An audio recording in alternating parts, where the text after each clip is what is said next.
Sean bienvenidos en esta mañana. Vamos a comenzar nuestra formación, vamos a comenzar nuestra STS.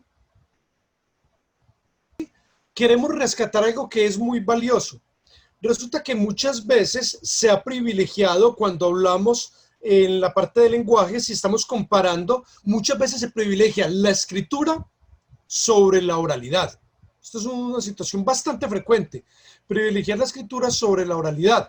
Y resulta que hoy vamos a procurar hacer no necesariamente una inversión, no necesariamente hay que invertir y decir que es más preponderante la oralidad, no necesariamente, pero sí hasta poner en su lugar justo la oralidad.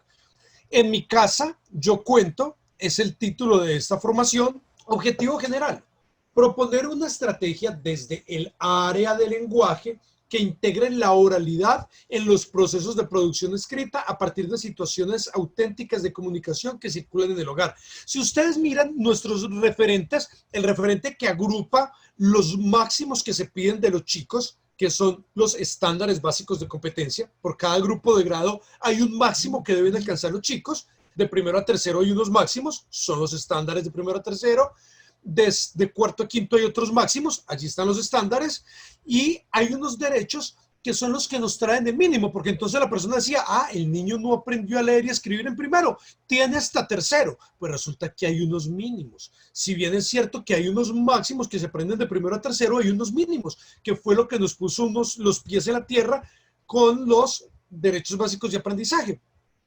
Tanto derechos básicos como estándares. E incluso la forma en que nos evalúan, que son las pruebas estandarizadas externas, las pruebas saber, todo lo que realiza el ICFES, todas estas ayudas de ministerio y toda la forma de evaluación del ICFES nos resaltan la importancia de la producción, pero no solo la producción escrita, también la producción oral. Y eso es lo que vamos a reivindicar, cómo poder en la producción de una vez introducir la parte oral y la planeación de lo mismo. Primer desempeño, el docente considera criterios pedagógicos para la planeación de actividades en las cuales se integren situaciones auténticas de comunicación. Es una de las palabras importantes, situaciones auténticas de comunicación. Vamos a ir haciendo hincapié en ello. Son situaciones muy naturales que nos van a ayudar a que el chico tenga un aprendizaje que le resulte significativo, porque la emotividad de lo que le resulta auténtico va a ser mucho más fuerte, una atracción mucho más grande que de algo que no sienta ninguna cercanía. En donde la oralidad se articula con los procesos de producción escrita. Segundo desempeño. El docente reconoce las posibilidades de las situaciones de comunicación que circulan en el hogar como insumo para el desarrollo de secuencias didácticas en lenguaje. Daniela es estudiante de cuarto. Enfrenta uno de los dilemas más grandes en su corta vida. Ella quiere realizar un escrito sobre los frutos que se producen en su comunidad y encontrar los que sean de utilidad para su familia. Ustedes ya van a mirar utilidad a qué se refiere. Hay multiplicidad, es una palabra que puede tener multiplicidad de sentidos, entonces ustedes lo van a analizar enseguida. Entonces, van a mirar los frutos que se producen en su lugar y la utilidad para su familia. Sin embargo, no sabe por dónde empezar ni dónde obtener la información para hacerlo. Entonces necesita un consejo antes de iniciar la escritura. Miren que esta palabra es clave. También desde MEN y desde ICFES nos han resaltado la etapa de antes, que es tan importante como la producción. Tan importante como la producción es la etapa de planeación del texto. Y es algo que se debe evaluar. En todas las pruebas externas le evalúan a los chicos desde el grado más bajo que se evalúa hasta la universidad. Evalúan siempre la planeación de la escritura. Es una fase necesaria. No es que lleguen las musas del cielo y nos toquen y nos inspiren, usualmente faltando 5 minutos para que sea la clase en la cual debo entregar el trabajo.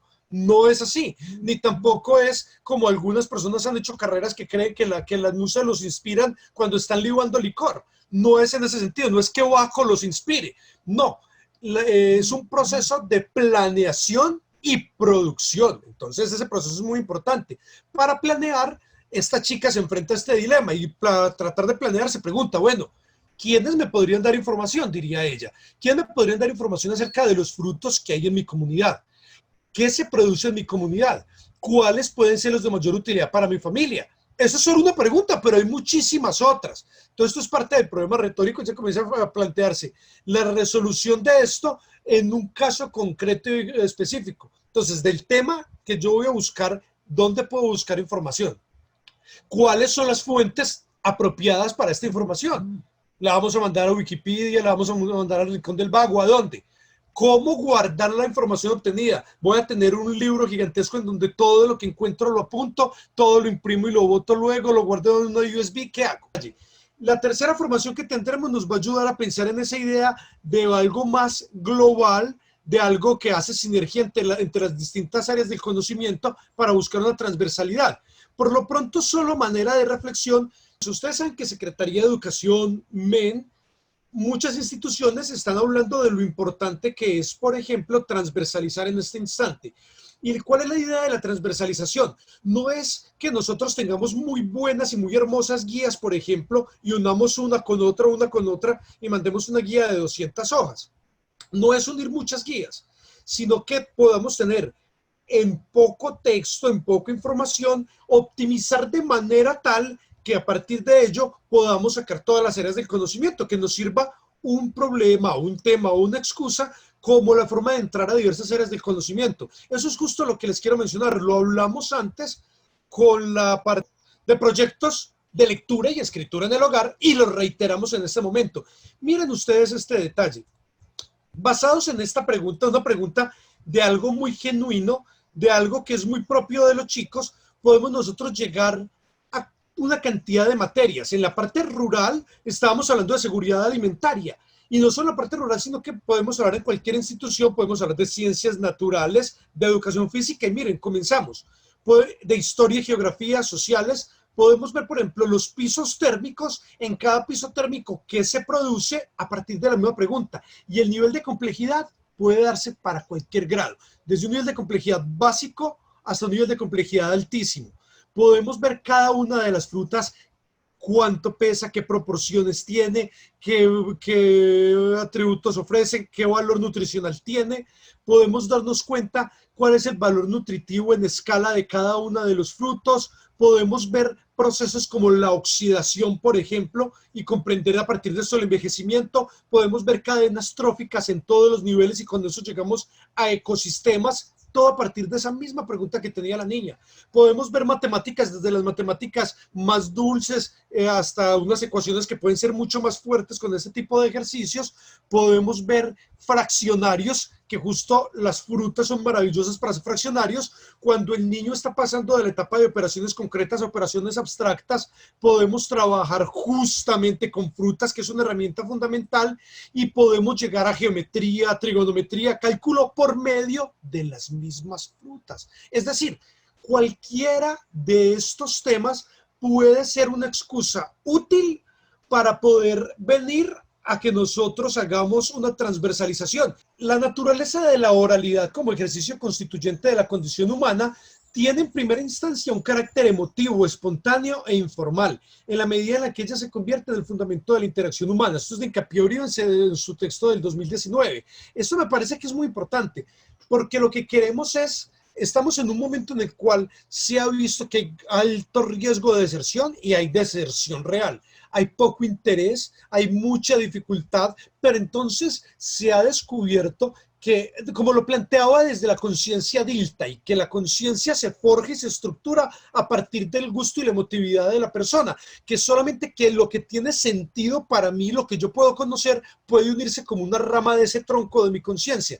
Si solamente nosotros logramos que el chico sienta esa atracción y ese gusto, esa emotividad, podemos tener mejores trabajos y más efectivos, que no sea mandar a hacerlos o que no sea hacer cualquier cosa porque toca mandar a los padres a hacerlo, que no sea algo impositivo, sino algo espontáneo, emotivo, y de esta manera podemos lograr procesos mucho más interesantes con esa emotividad. Tiene condiciones de producción contextualizadas. Y claro, miren ustedes que, por ejemplo, está el performance. El performance es una forma de actuación muy espontánea en donde no se requiere ni siquiera una tramoya ni una escenografía, sino que puede ser absolutamente espontánea, donde el cuerpo es el que habla y donde la oralidad juega un papel preponderante, o en la experiencia del día a día. Gran parte de nuestro lenguaje y de nuestra comunicación es estrictamente oral. Entonces, si bien hemos privilegiado, porque es necesario darle al chico las estructuras de escritura que no podemos dejar a un lado, hay que darle toda la parte formal de la estructura de escritura, no por ello vamos a dejar a un lado la oralidad. La oralidad ocupa un papel importantísimo. Entonces, por ejemplo, Havelock, un filósofo, mencionaba que el ser humano no es escritor de manera fundamental ni de manera básica. El ser humano no es lector de manera fundante, sino que es hablante y oyente. Todo lo demás no es de la naturaleza, es algo cultural, algo más impuesto, pero la oralidad es lo que juega el papel preponderante. Es muy importante. Walter Ong, un antropólogo, también lo menciona claramente. Él dice que hay dos tipos de oralidad. Entonces nos plantea que está la oralidad primaria, los pueblos que no tienen escritura, pero hay una oralidad secundaria. Y miren que no podemos pensar que la oralidad es primitiva, porque ni siquiera los pueblos sin escritura podemos ser tan atrevidos de llamarlos primitivos, mucho menos hablando de la oralidad secundaria que surge precisamente en la actualidad. Ustedes ven, el teléfono, ¿cómo es? Oralidad. WhatsApp, gran parte audios. Radio, podcast. En la política, todas son estrategias de convencer y de manipulación por medio de la oralidad. YouTube, todo tipo de expresiones que son propias de la oralidad. O sea, la oralidad es muy importante y en nuestro país y en nuestro contexto cobra particular relevancia porque hablamos de la relación memoria y recuerdo, y la memoria de un país siempre está permeada precisamente por la oralidad. Se reunía el chamán, el mamo, se reunían luego en los cantares de gesta, se reunían siempre alrededor del fuego a contar la hazaña que luego se volvió literatura. Entonces es importantísimo para lo que nos define a nosotros como personas. De hecho, para Gadamer esa es la característica básica del ser humano, el lenguaje, y el lenguaje fundante está en la oralidad. Entonces es una expresión lingüística. La hermenéutica es una hermenéutica viva, es un avivamiento del lenguaje que se ha promedio de la oralidad. No es solamente el hablar, es también la entonación, la vehemencia y la prolijidad oral, también de Hincapié Uribe. La escuela debe enseñar a comprender la trascendencia ética, política y estética del hablar y el escuchar.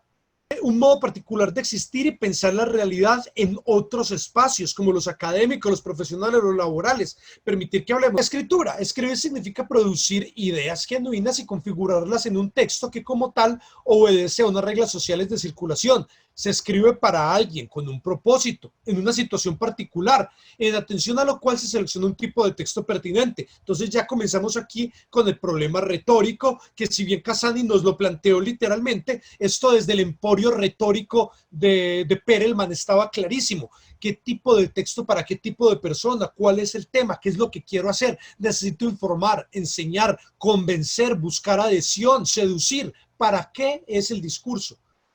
Hace uso de géneros discursivos asociados con las actividades sociales específicas, Sayas 2012. Miren que muy interesante porque esto nos lleva a géneros discursivos y esto nos abre una cantidad de panoramas en grados superiores. Es un proceso que implica planificación, toma de decisiones, reelaboración, consideración de las ideas propias y ajenas. También llegamos, por ejemplo, dentro de los estándares básicos a la parte de ética de la comunicación, Sayas, y la parte pragmática del lenguaje implica solucionar el problema retórico. ¿Propósito para qué? ¿Para qué estoy escribiendo? ¿Para qué estoy hablando? ¿Qué es lo que quiero hacer? ¿Voy a convencer? ¿Me interesa convencer? ¿Que el público quede totalmente convencido? ¿Busco un aplauso? ¿Busco que voten por mí? ¿Busco que entiendan? ¿Busco que aprendan? ¿Busco desarrollar pensamiento crítico? ¿Qué es lo que estoy buscando? ¿El auditorio es un auditorio ideal y real o es un auditorio que tiene gustos, preferencias, capacidades y de acuerdo a sus capacidades debe ser mi lenguaje?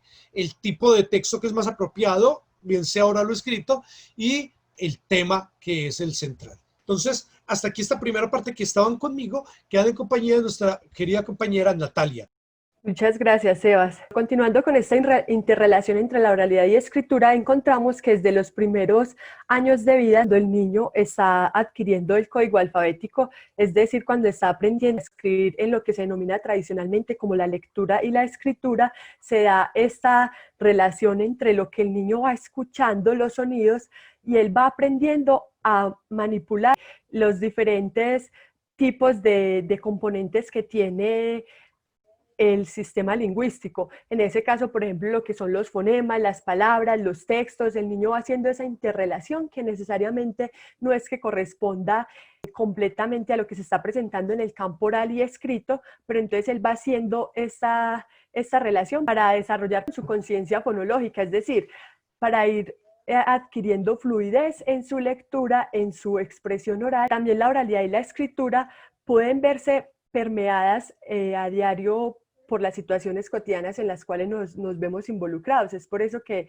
es importante que los niños identifiquen que en realidad la oralidad no es que tenga que estar delimitada y la escritura que tenga que estar aparte, porque digamos lo que se ha realizado tradicionalmente es que se le da mayor importancia a la escritura, lo que el estudiante escriba en su cuaderno, pero entonces no le enseñamos algunas técnicas que puedan permitir mejorar su expresión oral, permitir expresar ideas, permitir relacionarse con otras personas. Entonces eso es lo que planteamos desde nuestra STS, de esta formación del lenguaje, para que los niños no solo desarrollen lo que es la escritura, sino también aspectos importantes, claves de la oralidad que les permiten desenvolverse en su vida diaria. Para ello, entonces, es necesario que el estudiante infiera esas relaciones entre los sonidos y la escritura. Y también que el estudiante construya sentido, que pueda desenvolverse en diferentes situaciones comunicativas y en diferentes contextos, entendidos estos no solo como un lugar específico o como un entorno, sino también como una forma en la que se puede establecer relación entre diferentes personas, es decir, una situación comunicativa es específicamente un diálogo, puede ser también la comunicación a través del chat, por diferentes medios. Es eso lo que se quiere desde esta formación, que el niño aprenda a reconocer, por ejemplo, que es muy diferente solicitar una información o un servicio en una parte a dialogar con la familia, o que es muy diferente específicamente dirigirse, por ejemplo, lo que es a un alcalde o a diferentes personas que a los miembros de la familia, porque ahí está involucrado el contexto de situación, o sea, las personas con las cuales estamos estableciendo estos vínculos comunicativos y que sean, si bien se dan de manera espontánea, también tienen ciertas características que vienen permeadas previamente por nuestra cultura y por los esquemas mentales que ya hemos construido y las relaciones interpersonales que se pueden dar. También entonces, en este caso, para situarnos particularmente, proponemos la entrevista como una estrategia de que se da para el reconocimiento del saber de los otros, para establecer diálogos, para escuchar y tener en cuenta la palabra de los demás, como mencionaba nuestro compañero previamente, en las culturas orales, sobre todo, por ejemplo, en las comunidades indígenas acá en nuestro país, se tiene mucha importancia o se le asigna un valor preponderante a la oralidad. La palabra se considera sagrada, se considera con un componente de relación espiritual con la madre tierra. Es importante rescatar esta oralidad, esta posibilidad de hacer una entrevista, de dialogar con el otro, de escucharlo, de aprender de él, lo mismo de ir interactuando y construir pues este saber en la relación. Por eso es importante plantear entonces la entrevista no solo como una forma de género periodístico o una técnica a través de la cual se puede obtener un trabajo, que los niños la vean como forma de aprender, de relacionarse con el otro, de generar esa empatía, esa cercanía, que pueda ser vista no solo desde ese escenario tan tradicional o desde ese escenario pues como tan rígido desde un género periodístico, sino que el niño vea que puede ser parte de la vida, que puede entrevistar a un miembro de su familia, al abuelo, valorar la palabra del abuelo que ha adquirido tanta experiencia o de otro miembro de su familia, de la comunidad, o específicamente no tiene que ser solo el abuelo, porque como sabemos hay niños que no cuentan, digamos, con este miembro de la familia por diferentes situaciones, entonces puede ser a otra persona, a un miembro de la comunidad, a un amigo a través de una llamada. Entonces vamos a tener en cuenta esta reflexión, que todos tenemos algo que decir, explicar, opinar o contar. Sin embargo, nunca se ha preguntado, pues nunca se han preguntado. Para esto entonces vamos a proponer tener en cuenta algunos criterios didácticos. Estos criterios didácticos surgen a partir de una propuesta para integrar la oralidad en los procesos de escritura. Estos son adaptados desde la propuesta de Barragán que la hizo pues en el año 2013 para articular la oralidad y la escritura. Entonces, para ello es importante tener una interrelación entre lo que son la formulación de objetivos enfocados específicamente en el desarrollo de las competencias comunicativas, que como sabemos, desde los estándares básicos de competencias se plantea el desarrollo de la competencia comunicativa para el área del lenguaje, específicamente se interrelaciona desde el factor de producción textual, del cual surgen los dos subprocesos que estamos interrelacionando en nuestra formación, oralidad y escritura, que aparecen como enunciados identificadores, es decir, aparece el factor, luego debajo los enunciados identificadores y debajo cada uno de los estándares correspondientes que dan la relación horizontal de ellos. Y tenemos entonces en cuenta estos objetivos que están formulados acá, que aparecen en el círculo, bueno, más forma como de óvalo, en este, se formulan los objetivos y se hace una relación también con la evaluación, o sea, se le da posibilidades al estudiante de que pueda difundir la entrevista a través de una estrategia que nosotros mismos vamos a plantear. O sea, este es el esquema como tal para el diseño de criterios didácticos. Ya ahorita les vamos a plantear el ejemplo de cómo podrían hacerlo. Bueno, entonces después de ya formular estos objetivos para el desarrollo de las competencias comunicativas, para el área del lenguaje, tenemos el diseño de algunos criterios de evaluación, que lo que aparece en estos recuadros así en forma de rectángulo son las decisiones, o sea, ¿qué vamos a hacer? Vamos a diseñar estos criterios de evaluación y se los vamos a conocer tanto a los padres de familia como a nuestros estudiantes. Luego acá tenemos este rombo o el diamante en el cual se debe tener en cuenta algunas decisiones que vamos a tomar. Por ejemplo, aquí nos preguntamos, ¿los estudiantes cuentan con acceso a recursos virtuales? ¿Si cuentan o si no? Entonces, por ejemplo, si cuentan, acá haríamos bosquejo más o menos de a qué recursos se podría acceder y cuál es la selección de los mismos por parte de nosotros. Y si no, también entonces hacemos esto, que sea una planificación desde la intencionalidad pedagógica. Luego pasamos al desarrollo de los estudiantes de selección y uso de fuentes que provienen tanto del hogar como de los propuestos por el docente. Y por ejemplo acá, pues como estamos privilegiando la entrevista, entonces sería también las fuentes del hogar. Bueno, determino para los estudiantes un propósito de escritura basado en una situación auténtica de comunicación y fomenta la práctica de la planeación del texto, creando un espacio para que los estudiantes resuelvan el problema retórico. Y finalmente, como ya les había mencionado al inicio que estaba presentando estos criterios didácticos, se le ofrece posibilidades al estudiante para dar a conocer a la comunidad educativa estos textos. Tenemos entonces acá el ejemplo de la planeación de estos criterios didácticos que desde nuestra comunidad de aprendizaje hemos diseñado. La situación auténtica de comunicación se refiere a desarrollar una entrevista a los abuelos a partir de las formas de vida que se han configurado en su infancia y adolescencia y las formas de vida actuales, de manera que los niños puedan identificar qué diferencias y qué similitudes hay en estas formas de vida, en estas costumbres. Entonces, acá tenemos planteados dos objetivos iniciales que nos dan lugar a un objetivo que los conjuga. Entonces tenemos el primer objetivo, que es aproximar a los estudiantes a los saberes familiares y comunitarios y fortalecer los procesos de producción oral y escrita de los educandos. Entonces tenemos en cuenta lo que es el objetivo contextual o actitudinal y el objetivo que está más enfocado al desarrollo de la competencia comunicativa. Entonces los interrelacionamos y quedaría el objetivo: produzco un texto oral sobre un tema de interés usando el proceso completo de planeación textual.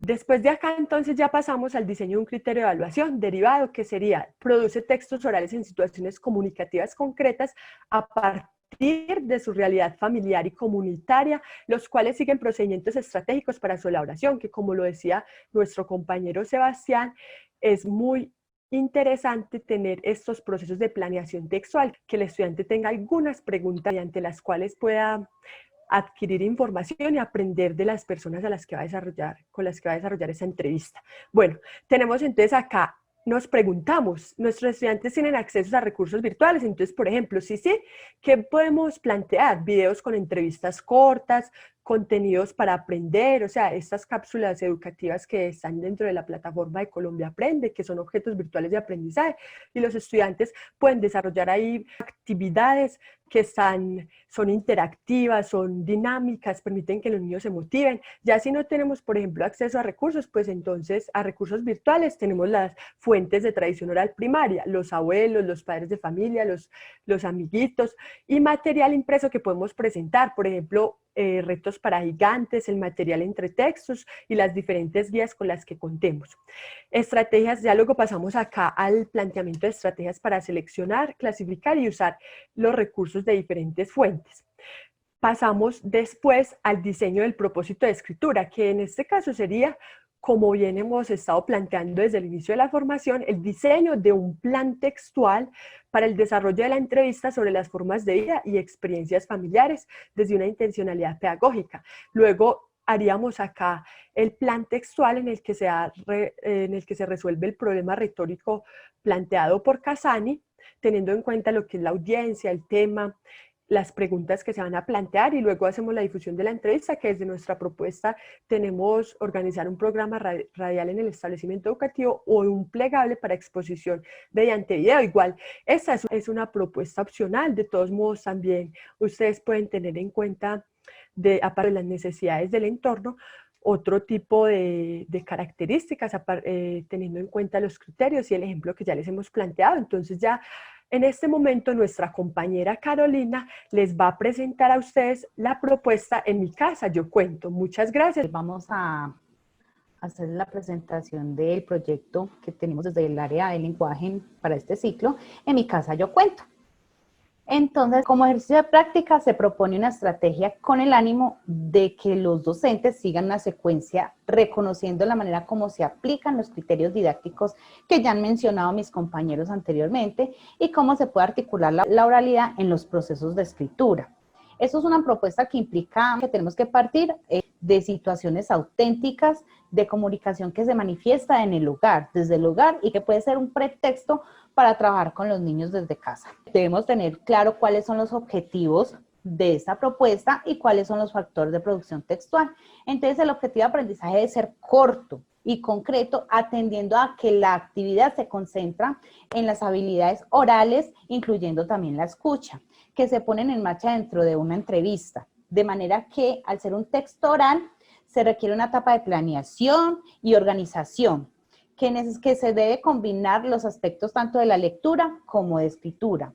Tenemos también el enunciado de factor producción textual. Organizo mis ideas para producir un texto oral teniendo en cuenta mi realidad y mis propias experiencias. Para empezar, esta diapositiva señala la condición que da lugar a la actividad. Esto en última instancia es la situación comunicativa que se propone para articular todas las actividades propuestas, de manera que se condicione o se plantee una condición del por qué y para qué de las actividades que desarrollará el estudiante. En esta sesión nos vamos a concentrar en la entrevista. ¿Alguna vez te has preguntado cuál es la historia de tu familia? ¿Cómo eran de niños tus padres? ¿Dónde crecieron? Pues hoy serás quien se encargue de contarnos estas historias. Para ello, vamos a realizar una entrevista que nos permita recoger toda esta información sobre las personas con las que habitamos. Entonces, ¿qué vamos a necesitar para poder realizar una entrevista? Aquí tenemos unas preguntas que tenemos que hacernos con antelación. Es ¿a quién va dirigida la entrevista? Porque tú escogiste ese miembro de tu familia. No tiene que ser necesariamente de la familia, puede ser una persona llegada a la familia o una persona del contexto social. ¿Qué te gustaría saber? O sea, ¿qué es lo más importante? ¿Por qué escogiste a esa persona? ¿Qué te llama la atención de esa persona para realizar una entrevista? ¿A quién le vas a mostrar esa entrevista? ¿Cuál es el resultado de esa entrevista? Cuando uno realiza una entrevista no la voy a hacer por hacerla, sino que tengo que tener claro pues, unos objetivos, unos ideales, por qué voy a realizar esa entrevista. Luego, vamos a preparar la entrevista. Para preparar la entrevista, tenemos que tener las preguntas muy claras, muy concisas a la persona que vamos a realizar esa pregunta. Otra sería, ¿qué te gustaría saber de la historia de tu entrevistado? O sea, y ahondar más allá de la vida de él, ¿qué queremos saber realmente de él? ¿Dónde vamos a hacer la entrevista? Un lugar cómodo, aireado, donde los dos participantes, tanto el entrevistado como el entrevistador, estén satisfechos, que estén cómodos para hacer este tipo de encuentro. ¿Cómo hablarás para hacer cada pregunta? No podemos llegar como preguntas así disparadas, sino que tener un objetivo y tener las preguntas claras para nuestros entrevistados. Y un aspecto muy importante es dónde voy a registrar las respuestas de mi entrevistado. Entonces, podemos utilizar diferentes medios, podemos utilizar el papel, la hoja y el papel como es como cotidiano, también podemos hacerlo por medio de videos o de llamadas. Podemos organizar un cuestionario y escribir muy claras las preguntas y debe presentar al entrevistado las preguntas con antelación, o sea, ellos van a tener como una idea de qué es lo que se les va a presentar, qué es lo que les vamos a preguntar, qué es lo que queremos saber de ellos. Sí, sin importar si ya lo conocen o no lo conocemos, sin importar si es una persona muy allegada a nosotros o simplemente es una persona de la sociedad o de las personas que nos están rodeando. Y debemos ser muy claros para qué vamos a realizar la entrevista. Recuerda que una entrevista es una conversación entre un entrevistador y tú, o sea, la persona que entrevista, y conocer su opinión o la información que tiene sobre algún tema. Podemos hacer la entrevista sobre la vida de esa persona, sobre lo que hace, sobre algún aspecto importante, social, económico, familiar. Tenemos que tener claro, es un punto central para realizar la entrevista. Vamos a planear la entrevista y tenemos que registrar las preguntas que haremos a la persona que vamos a entrevistar. En este caso, pues puede ser alguien de la familia.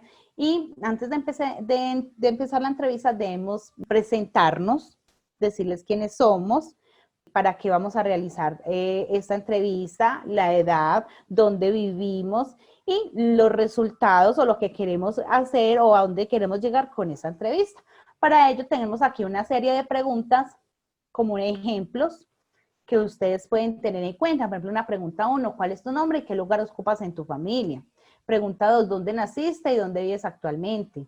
Pregunta 3, ¿a qué te dedicas y qué es lo más importante de tu trabajo? Y así sucesivamente se van yendo una serie de preguntas que van surgiendo a medida que voy a escribir sobre lo que quiero saber de esa persona. Debemos elegir muy certeramente el medio por el que vamos a difundir nuestra entrevista. Recordemos que estamos con la estrategia de mi escuela en casa, entonces tenemos que tener en cuenta la conectividad, si tenemos lo que me decía mi compañera, si tenemos recursos digitales o no, si tenemos conectividad o no, y por qué medio podemos hacer llegar o que conozcan la entrevista que realizamos a aquella persona que lo hicimos. Entonces son como unos tips, ¿cierto? Ya tus preguntas escritas, emplea un tono de voz interrogativo. ¿Por qué es importante eso? Porque muchas veces hacemos preguntas, pero estamos afirmando, ¿cierto? Entonces, tenemos que ser muy precisos cuando estamos haciendo alguna pregunta o estamos afirmando algo. Por eso tenemos que tener muy en cuenta es el tono de voz, las pausas donde deben de ser pausas, a los puntos, las comas, signos de admiración. Ser muy paciente y estar en espera a que respondan antes de realizar la siguiente pregunta. No apresurarnos y vamos a cortarles y vamos a cortar la respuesta que ellos están dando. No, le vamos a dar el tiempo destinado, el tiempo requerido para que ellos den respuesta a la pregunta que le estamos haciendo. Y tenemos que tener en cuenta que antes de realizar nuestra entrevista debemos darle un tiempo estipulado a nuestro entrevistador de cuánto durará más o menos la entrevista, media hora, 45 minutos. Si grabaste tu entrevista en un teléfono, podemos enviarlo por un mensaje de WhatsApp o Messenger, si tenemos conectividad. Si grabaste en video, lo podemos compartir por YouTube, por Facebook, por Facebook Live, bueno, por todos los tecnológicos que podamos acceder a ellos. Y si escribiste la respuesta en tu cuaderno, le vamos a tomar una foto y enviarlo por vía WhatsApp o digital y enviarlo por correo electrónico a tu profesor o profesora. Esta es la propuesta que nosotros le tenemos de realizar una entrevista y cómo podemos registrar esa entrevista. Ya hayamos hecho la entrevista, pues obviamente debemos hacer como una especie de retroalimentación para saber qué salió bien, qué no salió tan bien y cómo puedo mejorarlo, o qué aspectos de mi entrevista me salieron bien y cómo hacerle como los ajustes necesarios. Entonces aquí tenemos como una rejilla de evaluación al momento de que ustedes ya hayan realizado su entrevista. Entonces dice al final cómo estuvo todo. Las preguntas fueron claras, marca si puedo hacerlo mejor o si salió bien o si debo repetirlo. Mi entrevista fue ordenada, entonces marcamos la casillita que creamos correspondiente y si se cumplieron con los objetivos que tenían. Nosotros aquí le tenemos a ustedes una posible propuesta. Les estamos dando un ejemplo. Entonces, la propuesta de esta situación comunicativa auténtica, exploremos formas de vida. Entonces, escogimos un entrevistado, en este caso escogimos a nuestros abuelos o al abuelo, ¿sí? Se elige a los abuelos o las personas mayores por la experiencia que han adquirido a lo largo de su vida y para establecer relaciones familiares cercanas. O sea, si no tenemos el abuelo, porque posiblemente no lo podemos tener, pero entonces vamos a escoger una persona ya de la tercera edad, una persona ya mayor que nos pueda dar solución a la... Como por ejemplo, una de las preguntas que debe ir al entrevistado es cómo era la forma de vida familiar y comunitaria de su infancia, su juventud y hasta ahorita la edad de adultez, y con respecto a la actualidad, ¿sí? Porque es muy diferente haber convivido con personas de hace muchos años a las que estamos conviviendo hoy en día, porque los tiempos han cambiado. ¿A quién les vamos a mostrar la entrevista? En este caso, docentes, compañeros, miembros de la institución. En el momento de preparar la entrevista, vamos a desarrollar desde la casa con los abuelos, o si no están nuestros abuelos en nuestra casa, si los podemos visitar, y si no, por medio de una videollamada. Para plantear las preguntas en forma de diálogo, se van alternando las mismas con afirmaciones que surjan de la entrevista. O sea, no solamente están las preguntas y no me voy a salir de ese contexto, no. Debemos tener en cuenta también que esto es un diálogo y que no solamente están las preguntas, sino que podemos hacer diferentes afirmaciones, que podemos interactuar con nuestras personas a las que le estamos haciendo la entrevista. Y prepara tus preguntas. Aquí hay una serie pues como de preguntas que podríamos tener en cuenta. Por ejemplo, en su época, ¿qué labores cotidianas debían realizar las mujeres y los hombres? ¿Cuáles eran esas diferencias? ¿Quién estaba a cargo del sustento del hogar? ¿A qué edad decidió conformar un hogar? ¿Por qué? ¿Cuántos hijos tuvo? ¿Qué cambios se conocen sobre lo que ustedes están realizando y las actividades de la actualidad? Todas esas cositas que nos puedan servir para cómo hacer un análisis de lo antes y lo que ahora se está viviendo. Así que para nosotros ha sido un placer, un enorme gusto, un abrazo enorme. Nos vemos en la siguiente formación de matemáticas. Muchas gracias a todos los que asistieron y también se van a despedir nuestras queridas damas, Carolina y Natalia. Bueno, profes, muy agradecidas por el tiempo, el espacio que ustedes nos permiten estar abordando diferentes temas. Muy agradecida y gracias por su tiempo y nos vemos, como dice el compañero Sebastián, en la próxima formación que será en el área de matemáticas. Muchas gracias por la participación que tuvieron en la formación, por dar a conocer las experiencias que han tenido. De todos modos, muy agradecidos con ustedes y que tengan un feliz día. Muchísimas gracias.